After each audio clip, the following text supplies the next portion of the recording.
All right, bro. Y'all ready? Y'all ready? Oh my god! Oh my god! Oh my god! Are y'all happy? Are y'all excited? All right, bro. Hey, hey, attention! Front of the classroom. Is everybody paying attention? Attention! Attention! Um,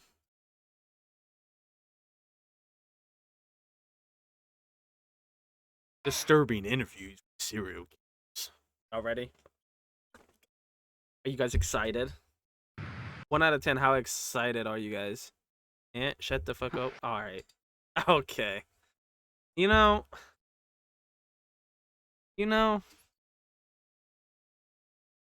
I was actually excited and down just.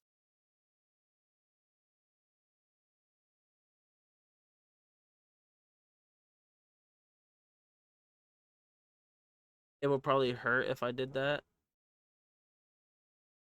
It's I edged from 1 in the morning to 11 at night. Dog.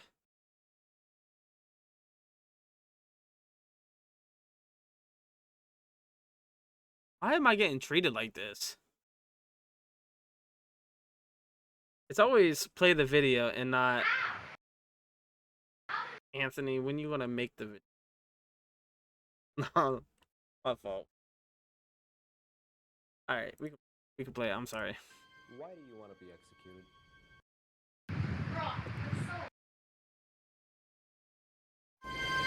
Why do you want to be executed? I have to be. Because I will kill again. Do you have any Wait, who is comprehension? that? Who is that? Just shut up, bro. Okay.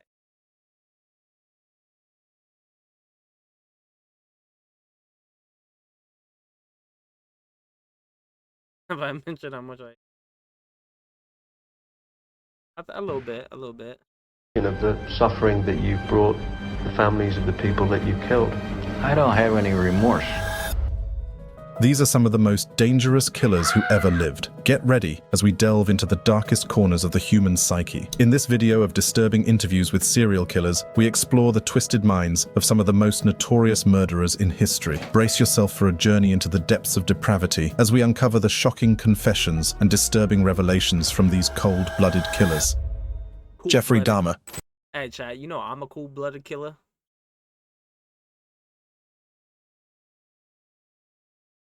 And that's why you killed them. Right. Not because I was angry with them, not because I hated them, but because I wanted to keep them with me. First, we will delve into the twisted mind of one of the most Did I kind of look like Adam?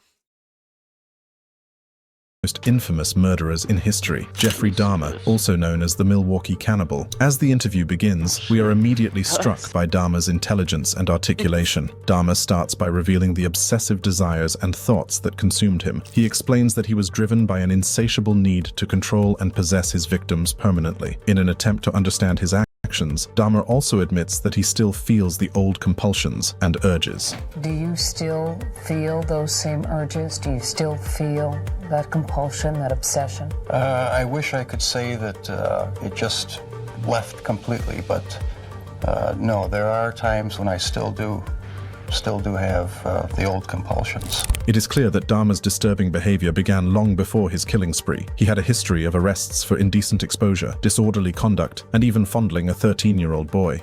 It's a process. It doesn't happen overnight.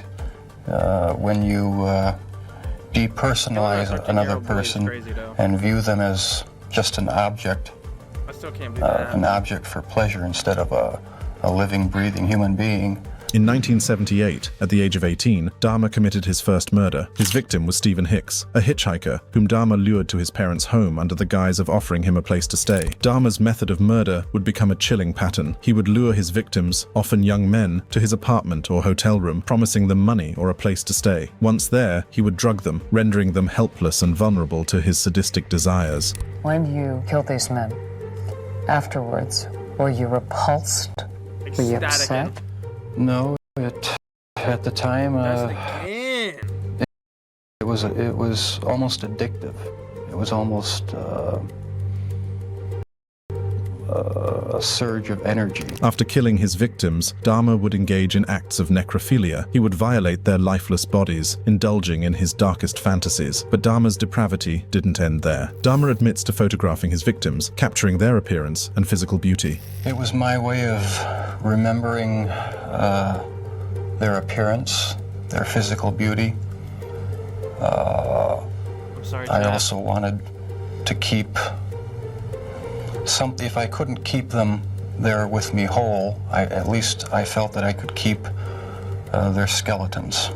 It wasn't until July 22nd, 1991, that Dahmer's reign of terror would end. One of his intended You really got victims, skeletons Tracy in this Edwards, closet. managed to Am I escape right, from Chad? Dahmer's clutches. Edwards Am I flagged right? down 2 police officers, leading them to God. Dahmer's apartment. This What guy's they so discovered hilarious. inside was a house of horrors. Thank you. Dahmer was arrested and charged with multiple problem. counts of murder. He was convicted of 15 of the 16 homicides he committed in Wisconsin and sentenced to life imprisonment. The judge handed down a staggering total of 957 years in Damn. prison. But Dahmer's story doesn't end there. In November 1994, just 2 years into his sentence, he met a gruesome fate. He was beaten to death by a fellow inmate, Christopher Scarver, in the Columbia Correctional Institution. Richard Ramirez. Cruz. We are all evil in some Oh, yeah, I form or remember another. seeing this before. Are we not? I'm asking you the This question. dude was my freaky. friend. Yes, I am evil. Little freak nasty. Not 100%, but I am evil. Born on February 29th, 1960, Richard Ramirez's childhood was marred by a series of disturbing events that would shape his dark path. Growing up in a poverty-stricken neighborhood, Ramirez was exposed to a harsh reality from an early age. A serial killer comes about by circumstances and like a recipe: poverty, drugs, child abuse. These things, contribute to a person, to a person's frustration and anger. Ramirez's criminal tendencies began to manifest during his teenage years. He started stealing and engaging in petty crimes, giving a glimpse into the darkness that lay within him. As Richard Ramirez's dark desires consumed him, he embarked on a reign of terror that would grip Los Angeles in fear. From June 1984 to August 1985, Ramirez unleashed a series of sadistic and brutal killings that shocked even the most seasoned detectives. Strangulation, beating, and sexual assault were just a few of the sadistic acts Ramirez committed. Ramirez's motive for killing was simply to kill. He was a predator driven by a dark and insatiable urge to inflict pain and death due to his frustration. To a person's frustration and anger, and at some point in life, he explodes. Richard Ramirez's reign of terror.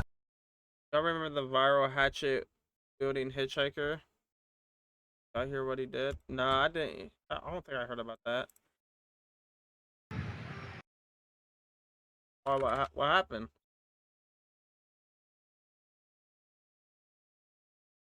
To change my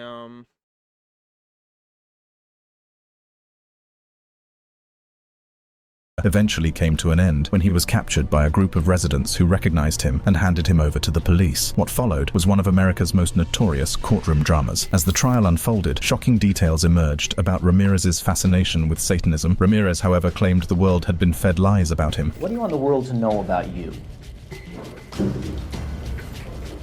The world has been fed many lies about me. I have read very few truths. Despite his conviction, Ramirez showed no concern for his own fate. He made it clear that he did not care about himself or the consequences of his actions. Why on earth would you have hurt those people? Why did you kill those people? No comments. No comments. I cannot answer that at this time. At some point, he even tried to compare his act to that of the government. In the end, Ramirez was sentenced to death in California's gas chamber, and he died while still on death row. Aileen Wuornos. All they were was shot and left. Oh yeah, this bitch is crazy. Look at her eyes. If it was a horrendous crime, why didn't I shoot them between the eyes, cut their penis off, stick it in their mouth, do all kinds of gross stuff. All they were was shot and left.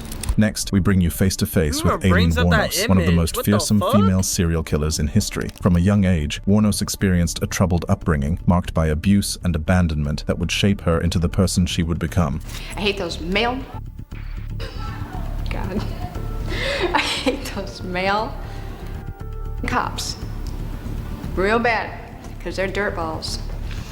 The cops, the judges, the lawyers, they're all male. By the time Aileen reached her teenage years, she had become a rebellious and troubled young woman. She ran away from foster homes, seeking solace in the streets. It was during this time that she turned to prostitution as a means of survival. As Aileen Wuornos descended further into the depths of her troubled psyche, the dark woods of Florida's highways became the setting for her chilling killing spree. The unsuspecting men who crossed her path would soon become victims of her twisted rage. It was during this killing spree that Aileen met Tyria Moore, a woman who would become her lover and partner in crime. It was Tyria who would ultimately betray her to the police, eliciting a confession that would unravel the horrifying truth. In the end, Aileen Wuornos was arrested and tried. Maybe you were just born bad. How do you... I don't know about you. I'm telling you, man. No, I wasn't born bad. You guys got it. See, I'm trying to tell you, man, they lied. They lied so bad to you all. She pleaded no contest to the murder charges, accepting her fate. She was sentenced to death, choosing death by lethal injection over life in prison. Her last interview was even more disturbing, as she claimed the police just wanted to paint her as a serial killer. She also talked about how the government tortured her with sonic sounds in her head. Just before the interview ended, Aileen blamed the government and society for what had happened to her. Yeah, thanks a lot. I lost my fucking life because of it. Couldn't even get a fair trial. Couldn't even get a fair investigation or nothing. Couldn't even have my appeals right.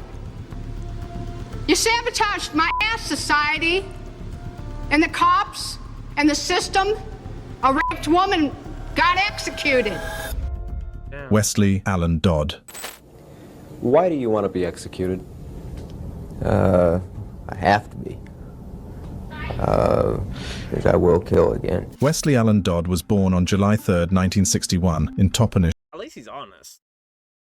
At least he's honest. Put that man down, or he's going to kill again. Washington. At first glance, his childhood seemed ordinary, but behind closed doors, a different reality unfolded. Dodd claimed that he was never abused or neglected as a child, but his diary, written during his imprisonment, revealed a different story. In those pages, he detailed the emotional and physical abuse he suffered at the hands of his father. By the age of 9, he discovered a disturbing truth about himself. He was sexually attracted to other boys. This realization would set the stage for the horrifying acts that would later define his life. Dodd's criminal history began when he was just 13 years old. No, I would do it again. I've been molesting kids nonstop since I was 13 years old, over half my life. Hell no. Anything happened, I can guarantee I'd do it again, and sooner or later I would kill another child. In a series of chilling acts, Dodd sexually assaulted and murdered 2 brothers, Cole and William Neer. The depths of his depravity knew no bounds, as he later abducted and killed 4-year-old Lee Iserly. These innocent lives were brutally taken, leaving a community in shock and mourning. Dodd's crimes were not impulsive acts of violence. They were meticulously planned and executed, as revealed in his diary, where he documented his crimes and even planned future abductions. Dodd claimed to have liked killing. I've done it before, and at the time I liked it. But Dodd's reign of terror would soon come to an end. He was arrested after a failed attempt to abduct another child from a movie theater restroom. He was found guilty of the murder charges against him and was sentenced to death. However, the story doesn't end there. This is Ant in a year. What? Really, Egg? You think that low of me?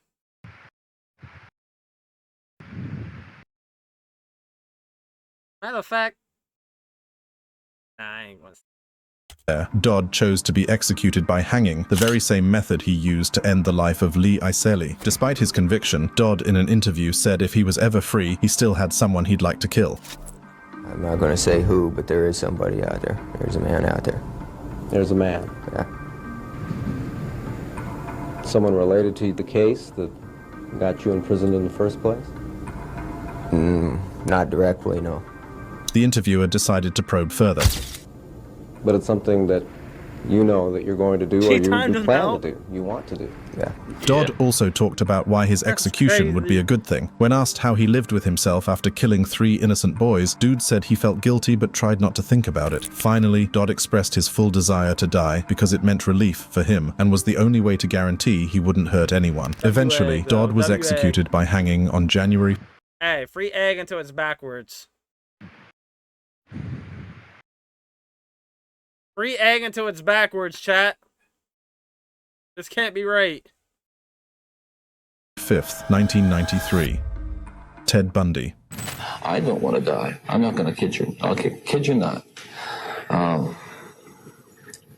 I deserve Ted Bundy was crazy. certainly the most extreme punishment society has, and I think society deserves to be protected from me. Those are the words of Theodore Bundy, one of the most prolific serial killers in America's history. Bundy's childhood home was filled with love and stability. His grandparents, Samuel and Eleanor Cowell, played an active role in his upbringing, providing additional support and guidance. As Bundy entered his teenage years, he began to show signs of rebellion and a growing fascination with violence. In his interview, Bundy emphasizes the significant influence of violent pornography on individuals like him. He believes that exposure to explicit and graphic material played a pivotal role in the development of his violent tendencies.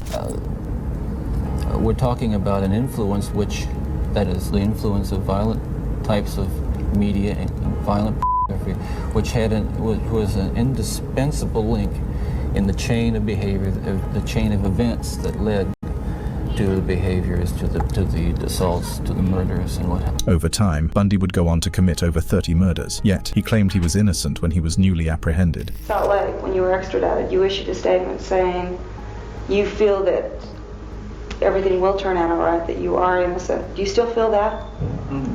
Yeah, more than ever.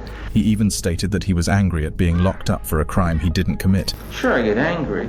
Very, very angry and indignant. I don't like being locked up for something I didn't do, and I don't like my liberty taken away, and I don't like being treated like an animal, and I don't like people walking around and ogling me like I'm some sort of weirdo, because I'm not.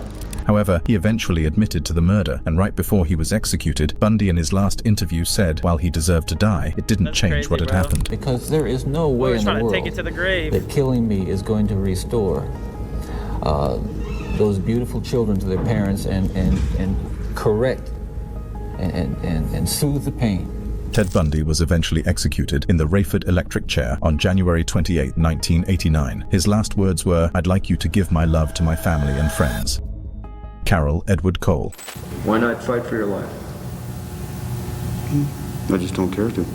Carol Edward Cole was born in Sioux City, Iowa on May 9, 1938. From the very beginning, his life was marred by turmoil and emotional abuse. His mother, a deeply troubled woman, inflicted unimaginable pain on young Carol. At the tender age of 8, Carol Cole drowned a classmate, a chilling act that sent shockwaves through the community. As Carol grew older, his violent tendencies escalated. Carol's violent urges landed him in various mental hospitals, where he was diagnosed with antisocial personality disorder. But despite this diagnosis, he was released back into society, a decision that would have devastating consequences. The true extent of Carol's depravity was revealed when he attempted to strangle an 11-year-old girl, leaving her traumatized and scarred for life. This heinous act resulted in a 5-year prison sentence, but it was a punishment that did little to alleviate Carol's guilt. After his release from prison, Carol relocated to Nevada, where he continued his reign of terror.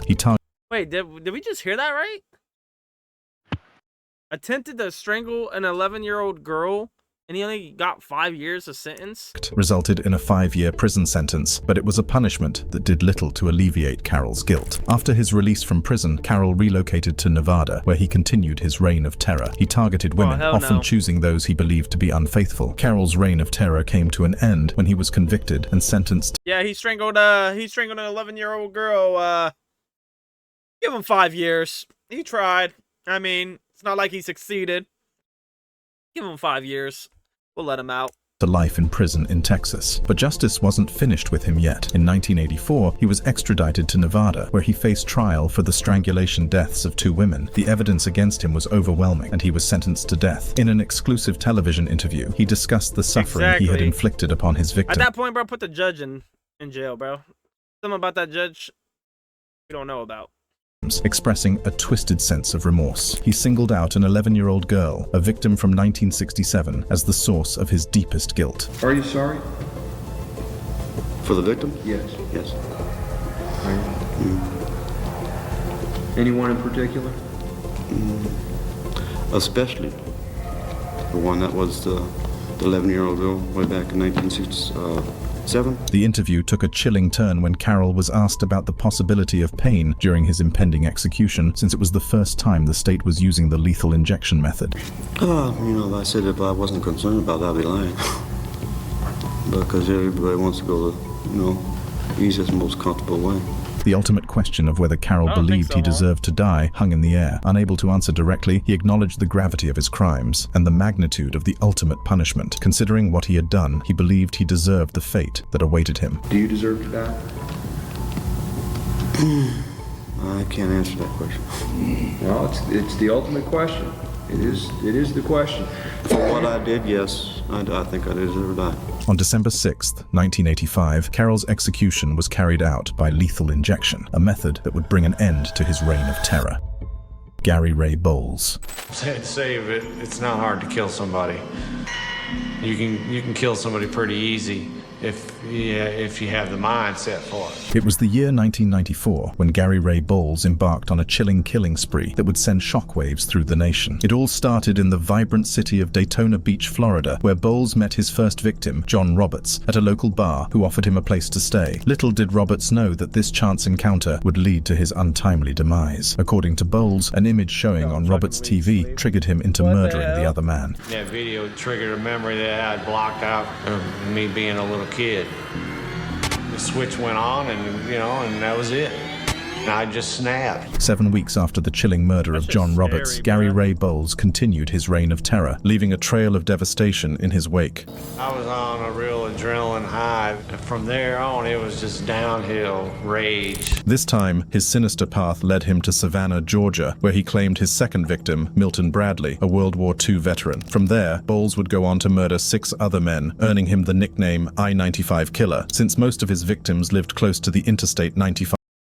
I don't want to sound rude, but if you're still trying to make money online with things like e-commerce, affiliate marketing... highway. When asked how he felt there, Bowles would go on to murder 6 other men, earning him the nickname I-95 Killer, since most of his victims lived close to the Interstate 95 highway. When asked how he felt after killing his victims, Bowles had this to say. I don't know, I felt all right, There's not really a way to describe it, it's just, I guess, relief. As the investigation intensified, the true extent of Bowles's depravity began to unravel. His modus operandi became clear, prostituting himself to his victims before unleashing his violent rage upon them. He would beat and strangle his victims, stealing their credit cards as a final act of dominance. For a long time, he managed to elude the authorities and was even added to the FBI's list of the country's 10 most wanted fugitives for his 4 known victims. He was finally arrested on November 22, 1994, and was found guilty of 3 counts of murder. Bowles was sentenced to death, and on August 22, 2019, he was executed by lethal injection at Florida State Prison in Rayford.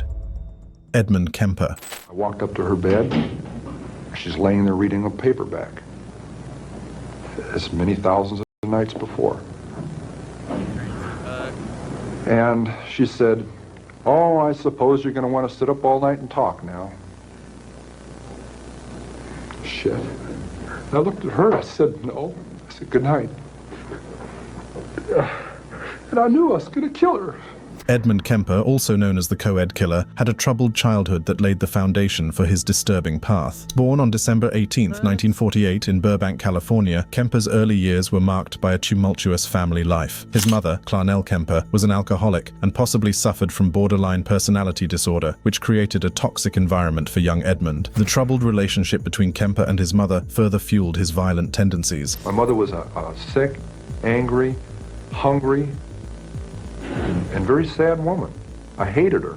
At the age of 15, Kemper's disturbed psyche took a sinister turn. On August 27, 1964, he murdered his grandparents. Right, Egg. It is always in August. What's up with that, bruh? What's wrong with August? And Edmund Kemper Sr. in their home. Kemper's motive for the killings remains unclear, but it is believed that his troubled relationship with his grandmother played a significant role. He went to a mental institution after being diagnosed with paranoid schizophrenia, but was released 5 years later. With his newfound freedom, Kemper embarked on a murder spree that spanned over 20 years. His preferred victims were young female hitchhikers and college co-eds, whom he would pick up and lure into his vehicle with his seemingly harmless demeanor. His choice of victims was also heavily influenced by his hatred for his mother. You were involved in the campus because your mother worked there? Yes. One thing about me, how do people just go in someone's random ass car? Like, you know what I mean? Like, back then, I felt like everybody just, like, was hitchhiking. Like, I feel like everybody just, like, hopped on the car. I don't know him, but he's finna give us a ride. Like, who trusts that? Like, who trusts that, bro? I would never be like, oh yeah, I'm about to hop in this man's car and he about to... Nah. Y'all got me fucked up. I was also involved in killing co-eds because my mother was associated with college work, college co-eds, women, and had a very strong and violently outspoken position on men. Once in his control, Kemper's true sadistic nature would emerge. He would rape, torture, and ultimately murder his victims, fulfilling his twisted fantasies. Kemper's ability to appear normal and non-threatening allowed him to gain the trust. You see what I mean? Yeah, it was kind of normal, but it's like, that's how most of the serial killers was fucking them up, is because everybody was hitchhiking back in the day. I mean, that shit's crazy. Like, I will not go in like someone's random ass vehicle that I don't know or never talked to or never seen before. All right, bet honk. But yeah, it's just weird to me. Of his victims, making his crimes all the more horrifying. I lived as an ordinary person most of my life, even though I was living a parallel and increasingly sick life, other life. Were you ever One victim scared, let though, me Home? back in the car. I locked myself That shit would be out. scary, bro. She opened the door for me.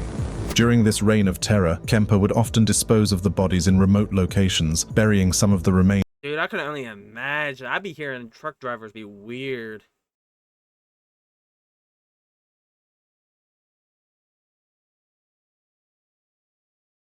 Fuck that. In his mother's garden and keeping some as souvenirs. It was only when Kemper reached a breaking point that he decided to turn himself in. Following a heated argument, Kemper decapitated his mother, finally killing her. After murdering his own mother, he felt that the killing had to stop. He was eventually tried, and having been found guilty of the charges against him, was sentenced to life imprisonment. Oscar Ray Bolin. So you're saying you didn't murder these women? No. You didn't murder Natalie Hawley? No. Stephanie Collins? No. Terry Lynn Matthews? No. I didn't know. I've never seen him. Never met him.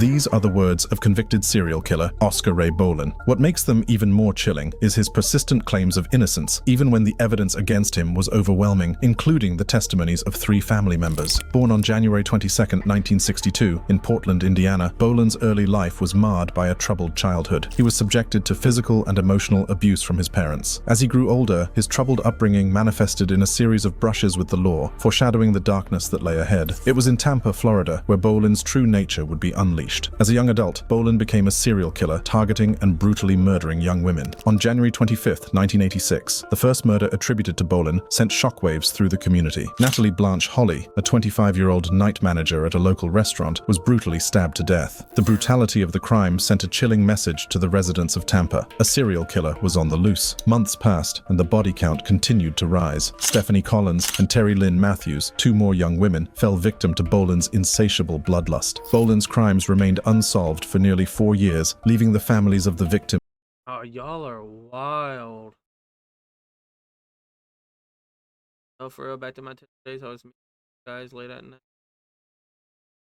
Nah, bro, y'all meeting up. Fuck that, bro. Dude, that's crazy. Y'all have balls, though. I ain't even gonna lie. You guys have balls, though, man. That's crazy to meet up with somebody you don't know.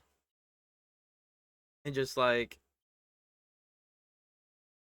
Yeah, good thing you guys are still alive, because I know some twisted motherfuckers in... Desperate for answers and justice. The Tampa Bay area was gripped by fear as the elusive killer continued to evade capture. It wasn't until 1989 that a breakthrough came, thanks to a tip from the husband of Bolin's ex-wife. This revelation would lead to the unraveling of Bolin's dark secrets and the eventual end to his reign of terror. Witnesses, including Bolin's half-brother and cousin, came forward to testify against him, providing damning evidence that would ultimately seal his fate. Bolin was found guilty and sentenced to death for the murders of Natalie Blanche Holly, Stephanie Collins, and Terry Lynn Matthews. Bolin, however, had maintained his innocence ever since. The state's about to kill me, and they think they're getting justice, and I'm like, well, I'm not getting justice. They're just going to kill somebody else. He continues by saying the state of Florida was murdering an innocent man. I've been hearing you talk for the last 20 minutes, and you're going over the case. You're going over the evidence. Craigslist? Craigslist is the craziest. I be hearing some crazy shit on Craigslist. Wasn't there a Craigslist killer or something like that? They called it the Craigslist killer. I might go in an hour. All right, Egg. All right, big dog. That's crazy, huh? That's crazy. And talking about it being flawed and tainted and planted. So is Florida basically killing an innocent man? Yes. However, Bolin stated that his execution, however, would be a release from his punishment. As the nation watched, Bolin's life came to an end on January 7th, 2016, when he was executed by lethal injection. Arthur Shawcross. Do you have any comprehension of the suffering that you've brought the families of the people that you've killed? I don't have any remorse. Arthur John Shawcross was born in Kittery, Maine, the first of 4 children of Arthur Roy Shawcross and Elizabeth Bessie Yarakis Shawcross. He claimed that while growing up, his mother performed oral sex on him for several years, starting from when he was just 7. He also claimed that while in junior high school, he had sexual relations with his sister, although his family denied these claims. Yeah, this family's fucking insane, bro. What? Not the mom and the sister. That is crazy. See, motherfuckers don't realize, bro, how you treat your kids, bro, determines how they're gonna be in the future, bro. That's insane. That's sad to hear. Shawcross insisted. They fucking, like, people realize, like, you can build a monster easily just by your actions. What the fuck you do to your kid? Lethal injection is probably the quick. Yeah, no, for sure, Egg. I wonder if it's going, if it's like, if it burns, or if it's like, when they put you to, like, just, you know, regular sleep. It's crazy. It happened, whatever the case. I don't have any remorse. Arthur John Shawcross was born in Kittery, Maine, the first of 4 children of Arthur Roy Shawcross and Elizabeth Bessie Yarakis Shawcross. He claimed that while growing up, his mother performed oral sex on him for several years, starting from when he was just 7. He also claimed that while in junior high school, he had sexual relations with his sister. Although his family denied these claims, Shawcross insisted it happened. Whatever the case, it was clear Shawcross was a troubled individual who was heading for a dark turn. Do you know what evil is? Sure. Are you evil? Somewhat. On May 7th, 1972, Shawcross sexually assaulted and murdered his first known victim, 10-year-old Jack Owen Blake. In September of the same year, he murdered his second victim, 8-year-old Karen Ann Hill, after sexually assaulting her as well. He was immediately arrested the next day, but as part of a plea bargain, he spent only 14 years in prison. Shawcross was released in April 1987, and in 1988, he went on a killing. Bro, 14? And getting out? By killing little kids and sexually assaulting, or essaying. I don't know if I could say that on Twitch, but essaying on Spree, brutally murdering 11 insane. people, most of them prostitutes. He was eventually arrested in 1990 and was sentenced to 200 in April 1987, and in 1988 he went on a killing spree, brutally murdering 11 people, most of them prostitutes. And that's what happens, bruh. If he did it to younger kids, he's gonna do it again. Like, oh yeah, let's just give him 14 years. He's a changed man. Like, I don't believe that, bro. He was eventually arrested in 1990 and was sentenced to 250 years in prison. Even while incarcerated, Shawcross showed no form of remorse for the chilling crimes he committed. He even described how he gruesomely split one of his victims open without betraying any emotion. The interview ended with Shawcross stating that he didn't want to hurt anyone anymore. There's always a bad man in me. You never can get rid of it. He's behind a door somewhere. I'm trying to keep him there. I don't want to hurt nobody else. Really? Really. However, one thing that stood out was how Shawcross abruptly ended the interview when the case of the 2 children he murdered was brought up. He eventually died in prison on November 10th, 2008. The reason behind his evasion of the question, dead with him. As we conclude our exploration into the disturbing interviews with serial killers, we get a chilling glimpse into the mind of a serial killer, a reminder that evil can lurk behind the most ordinary facades. For more intriguing videos like this, click on the cards showing on your screen and I'll be waiting. Check it out, mad simple. That shit's crazy though. Damn. Yeah, that is scary. Split open? Fuck. They didn't have no reaction.